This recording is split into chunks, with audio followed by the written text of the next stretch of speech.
name is Natalie Roers, and I play Sophie. Rogan! It's you! Chris Okawa, voice of Rogan and Magician. We won't let you have it your way, Curien. My name is Charlie Weirauch III. I'm a voice actor, aka also known as the Power of Three, and I play the role of Agent G, or G for short. Okay, Curien. Now it's your turn. I'm Brian Connors, C-O-N-N-E-R, and I play Dr. Curien in the House of the Dead remake. I must admit, I really respect your consistency. And I actually read for a couple of things, and it's weird because I'm not sure exactly what they used, but yeah, I think I did Hangman a couple times.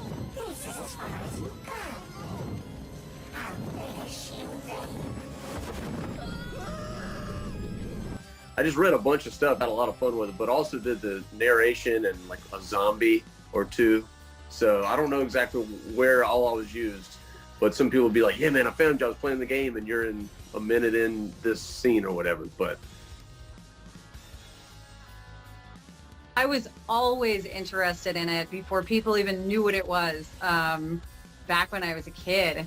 But I started, I worked in journalism, I worked in news, and you just naturally have to voice the reports you put together and promos for things coming up. So I did it as a part of my job and ended up being so interested in that part. I ended up leaving news and becoming a full-time voiceover actor. Just had graduated acting school and I got into doing commercial voice acting because I really wanted to do voice acting from the very start, you know, ever since I was a little kid.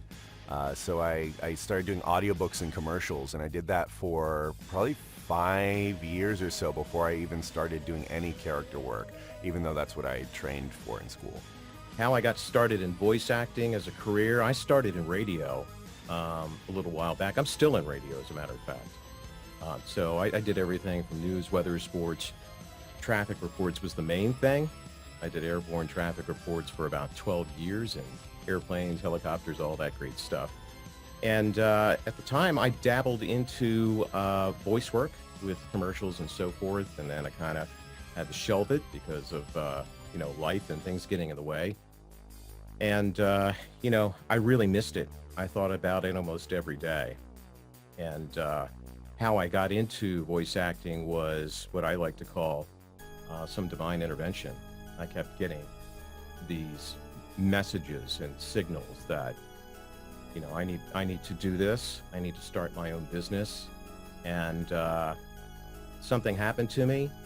And the next thing you know, I find myself on a plane going to Vancouver to a weekend voiceover session. And that's how it all began for me.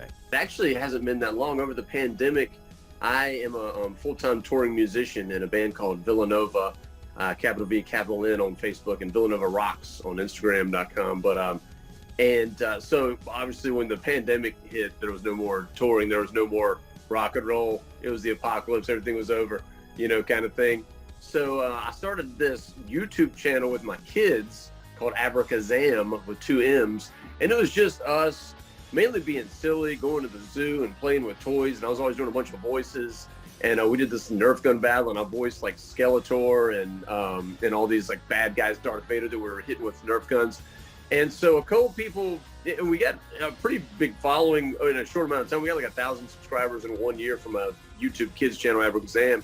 And then a couple people hit me up and was like, yeah, you got a good voice, man. You should do some voiceover. I was like, oh yeah, I never thought about that. That'd be a dream, though. That'd be great.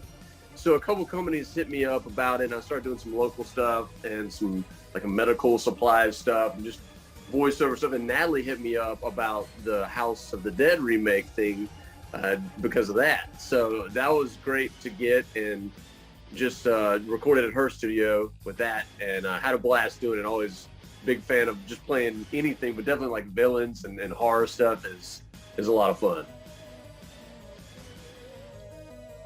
Music.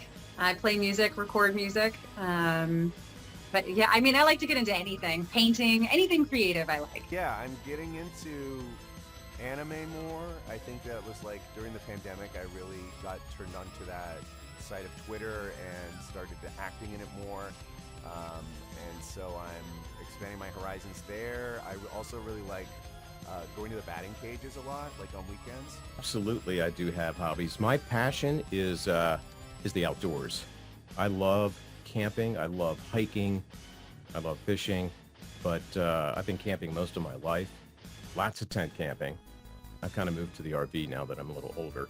But yeah, I love anything that has to do with the outdoors and camping. Said I play music full time normally, and play guitar, piano, and sing.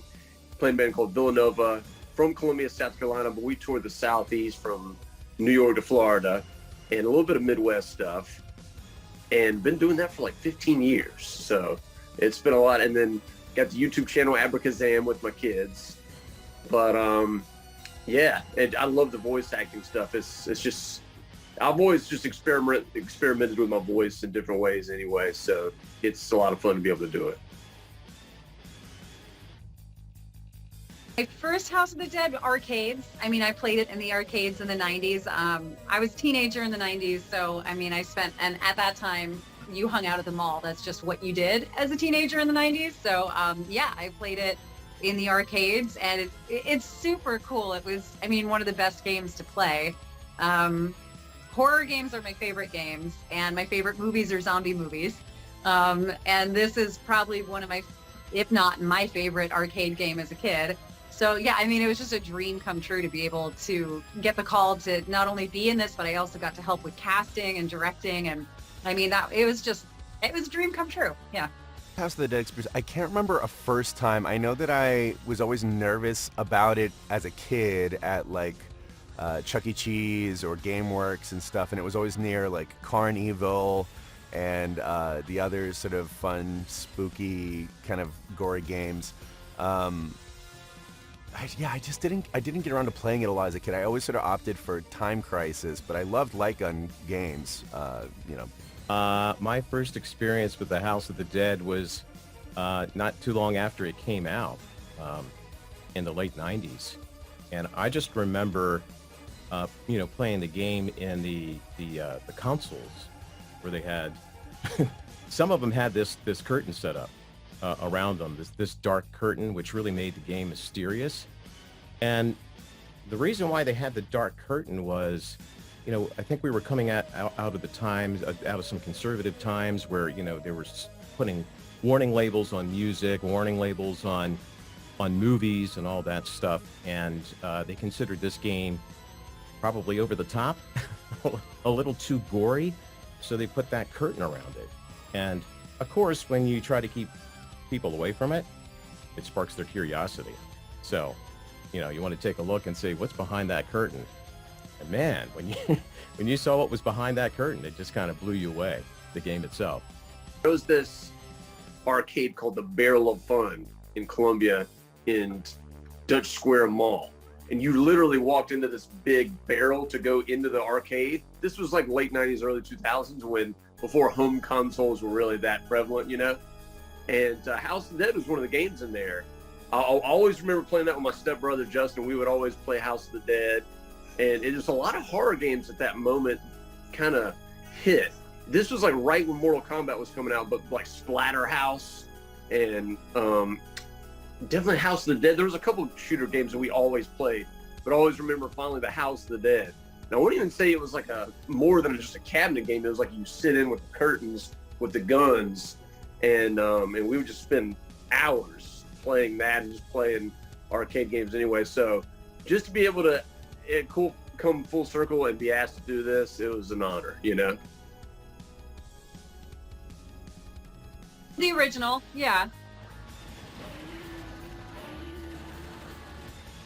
House of the Dead game of the series is probably 2, because of the sort of expanded player capabilities. I mean, of course, Goldman's life cycle moment is gold, and I like the story. The story is further expanded on, and the lore is a little bit more accessible in number 2. I like them all.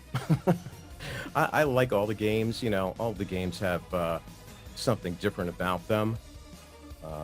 bosses and so forth. But if I had to pick a series, I'd probably pick House of the Dead 2. I think that's probably my favorite. No turning back now. I don't remember the very first one I played. The very first one I played, this was like 2000 or something, whichever one that is. Is that just, I guess that's, I mean, I really like the way the new one, the remake looks too, though.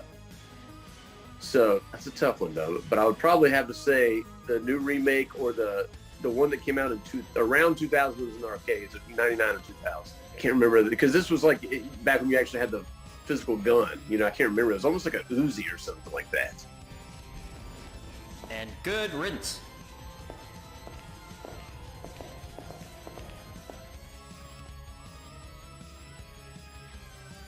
Curien is my favorite by far. Yeah.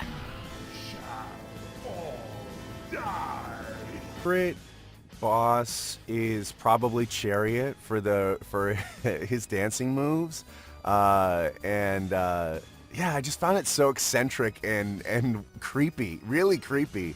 Yeah, I dig Chariot. I hate a clingy guy.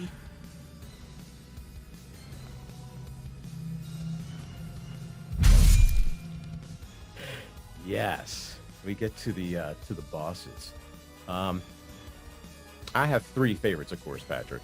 As you know, I have to have 3 favorites.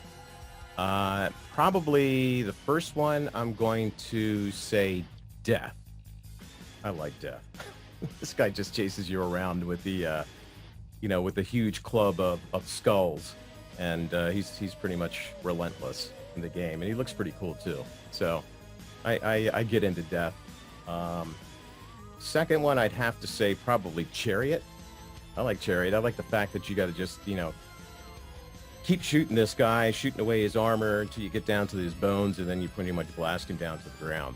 So I like Chariot. Third one that I like the chainsaw guys. I like the chainsaw bosses. They just they scare the heck out of me. It's something about some half dead, twisted guy coming at you with a loud chainsaw. It just scares the heck out of you. I go with my man, Dr. Curien, because he is the boss, and I just love his sinister nature. I must compliment you. I didn't think you could make it this far. I actually like to think of somebody. It could be a man or a woman. It could be anyone that I kind of see in that role. And not that I do an impression of them, but I think of them while I'm doing it. And I mean, I've thought of Anthony Hopkins before. No one would ever know that's what I'm thinking of. But for Sophie, I actually thought of Jessica Lange in King Kong. Found out about a audition on social. Natalie posted it. And I reached out to Natalie via the email provided, and we got these sides and an NDA, which is pretty standard to sign, but it wasn't called House of the Dead. They didn't advertise it as being House of the Dead, and they kept the characters pretty generic in their descriptions, but it was some of the key lines. And I remember Rogan was described as a sweet, all-American guy, I think, and that's, I think, why I chose the voice that is it's similar to David Nowlin's, of course, but it does have sort of like an anime protagonist feel to it, because that was the original brief, and we ran with it from there. How I was approached was by accident. I was coming home late New Year's night, and I was really tired, and I sat down on the couch, and I'm like, I really don't want to scroll through my social media. But then again, as a voice actor, you don't want to miss anything. And so I'm like, all right, I'll scroll through Instagram. And I scrolled through Instagram, and not too long after I opened it up, I saw a person who I follow, another voice actor, and she had a simple post that basically said, I'm auditioning for a video game. If you have an interest, send me an email. And I'm like, oh yeah, I'm doing this. And I ran upstairs real quick, and this was late at night. You know, I shot her an email, and she shot me back the details, and one thing led to another, and that's how this all came about for me. Did reference the a couple of the older games a little, but it was kind of just experimentation. Like we kind of was read a little bit of the plot and read a little bit of the script and tried a few things, and it kind of came to me pretty quick with Curien. Just tried to had a little bit of vocal fry and just some breathiness to him, and tried to get that upper, like almost like Wolverine or something, like, hey bub, you know. But it's like a mix between Wolverine, Batman, and some kind of extreme villain, you know.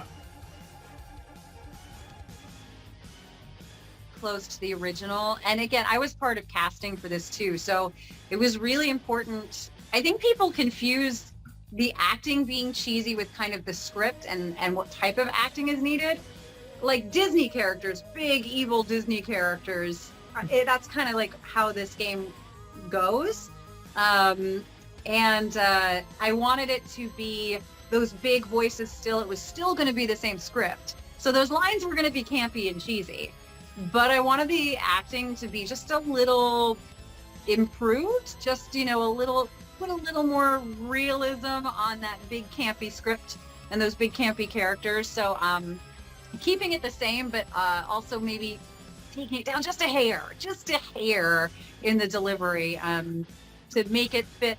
Those new visuals were so polished and pretty, and so wanted the voices to still be campy, but also be polished and pretty to match those pretty visuals. So yeah. How we ran session was we were given footage from the game with time code, and we worked off of an Excel sheet that has what I call instances.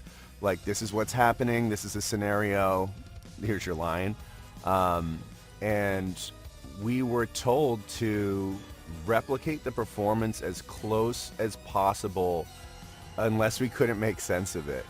And so in the spirit of a true remake, that's what we did. You know, we let the legacy of the game sort of guide our intonations and our performances, which was not as constricting as it seems on paper.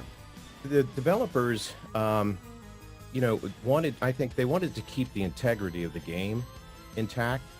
So what they did was they provided us with a YouTube video when we were finally chosen for the role.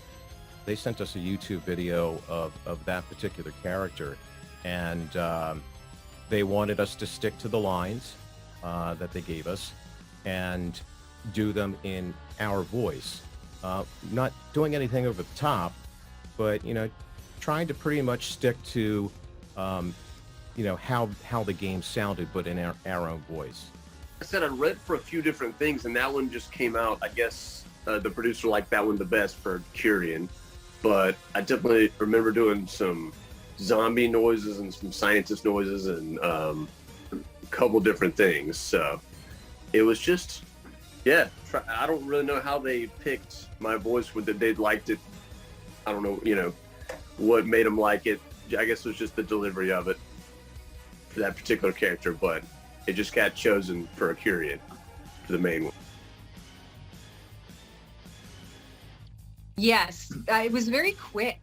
People would be surprised how quickly video games are cast and recorded, and your audio is sweetened and finished. I mean, from the time I got the first email asking me to cast, it needed to be cast within 4 to 5 days. So we had the entire cast within 4 to 5 days. I auditioned maybe 200 people that I listened to. And I picked my couple favorites, and then the game developers picked their choice out of my favorites. But yes, everyone got to listen to a snippet of the original game. And my direction to them was the same as what I said to you, is this needs to sound like the original. It's the same lines, but can you act just a tiny bit better? And then we took the audio to a really great post-production company that made it just sound, you know, really sweet and nice and good. And I know some people missed that. The audio quality wasn't terrific in the original. And I know like some people like really loved that about it. But again, this was about marrying the old and the new. And those new visuals were too pretty for audio that wasn't professionally sweetened, I feel like. Yeah. Mm-hmm. Well, as mentioned, we were working off of footage of the game, working off of reference. We were self-directed, or at least I was, in that we were given all our materials. We were given a deadline to turn them in by, and then we were, going to get notes and do retakes as needed. And I did mine in just like a couple hours. I did Rogan and Magician just a couple hours. And at that time too, Magician was referred to in all of the documentation as the final boss, which I found funny. There were some lines that we didn't have reference for, or I didn't have the instance notes for, and they came out kind of funny. You and I had talked about it, Patrick, on Twitter, where Rogan says, "Sure, why not?" And he twirls a gun, kicks a door, and then buries 3 rounds into the lock before blasting into Curien Mansion. So I didn't know that was what that was going to accompany, and I would have done it a lot differently if I had. And a second one that didn't have a reference point was, "This is terrible," which is the first branch point if you don't kill that first mutant that throws the scientist. And you go downstairs and you go on the sewer path. I didn't know that was I was looking at a dead body when I said that either. Yeah, I mean that's exactly what it was like. We looked at the original game on the YouTube video, and we wanted to keep to the same pacing, kind of the same sound for the character. Again, using our own voice, of course. And as I mentioned previously, just really, not deviating too much outside of the lines. So the developers really understood what they wanted us to do, and that's what we did. A little bit for just to get an idea, but we were also told that we could take it to somewhere else, but just to get an idea of what was laid down before. So I guess with that in mind, it was kind of like just anything else. You have artistic freedom to just kind of create and express any kind of idea you have about it. So yeah, it's based on trial and error. You just kind of have an idea, get a little creative with it, and go for it. No, but everyone read for the scientist. So they just picked their favorite people and threw them in. So some of us that recorded lines, I guess our lines never got used, but we all recorded the exact same lines for the scientists. Think so. We missed a few in the first round, and probably like 4 months later, I had changed apartments, I had changed studios.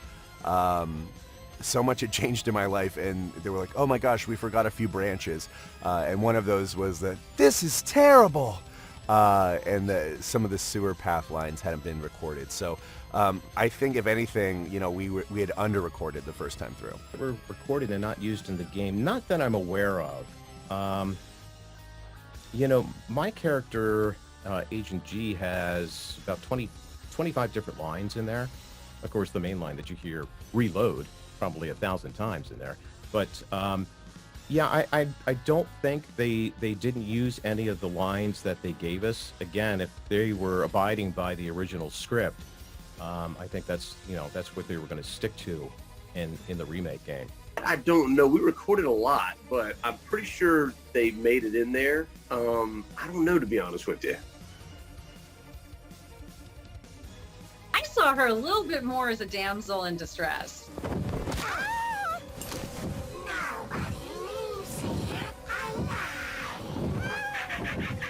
Sophie! But again, she's a scientist and she's there doing some pretty, hardcore work. So yeah, I mean, I thought more as the fantasy. There's a fantasy in all games, and now that we have some nice diversity, it's okay to have these fantasies. But sometimes it's nice to save a man, to have a woman save you. Sometimes for a man, it's fun to play saving a woman. It's fun in both ways. And I feel like she's kind of that classic damsel in distress, but she's educated. And so that's, that was super cool. But she kind of fits in that time, in that era that games were coming out.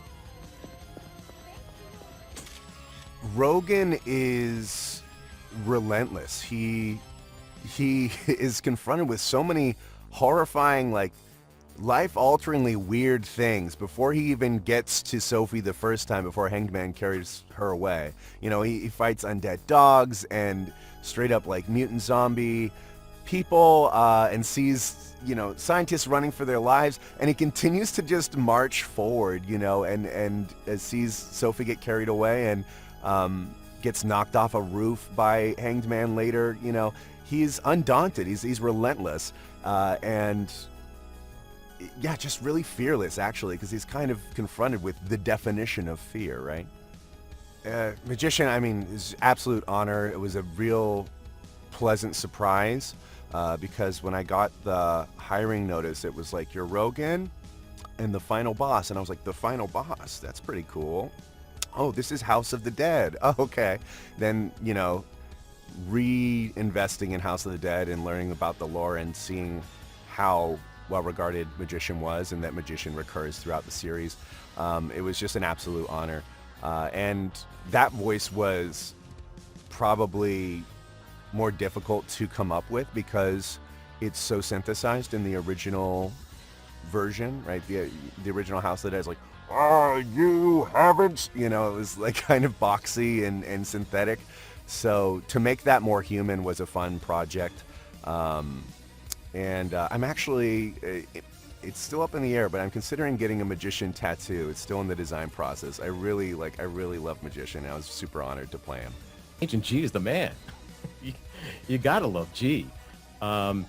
He's an AMS agent. There's some mystique about him. He doesn't really lay all of his cards out there. But the guy knows how to get things done. So, if he's got a job to do, he's going to do that job right to the end. That's pretty much G. Most of my friends would say that I'm a pretty nice guy, but I love playing villains. Like, it's a cool and just fun thing to experiment with. So I get to be a total jerk and just basically a total asshole with Curien. You know what I mean? He's just a psycho, so I love it. It's a lot of fun. Oh, the phone call. Please help! Everyone is getting killed. Yeah.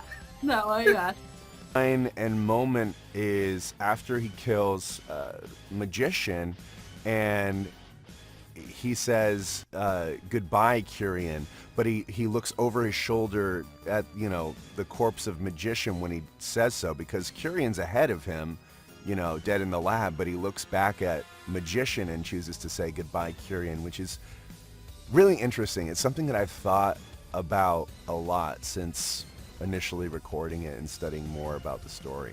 There was a little attitude given when he took down the final boss, and Agent G turns his back, and he pretty much, does one of these things. He goes, goodbye, Curien. Curien was like, I can't believe you made it this far. It's just such a jerk thing to say. You know what I mean? Like, of course. And I think it's public knowledge that, House of the Dead 2 the remake has been greenlit. It's being developed by Forever Entertainment again. The casting, to my knowledge, has not taken place, and I haven't heard anything about it. But I would, of course, love to re-enter the house. Absolutely. Without a doubt. I'm just really thankful that Forever Media and Megapixel, selected me to play a role in their game. I'm truly honored by it. So I hope they do the sequel to it. I hope they follow with what they had done, with the previous game. And if they do, there's no question.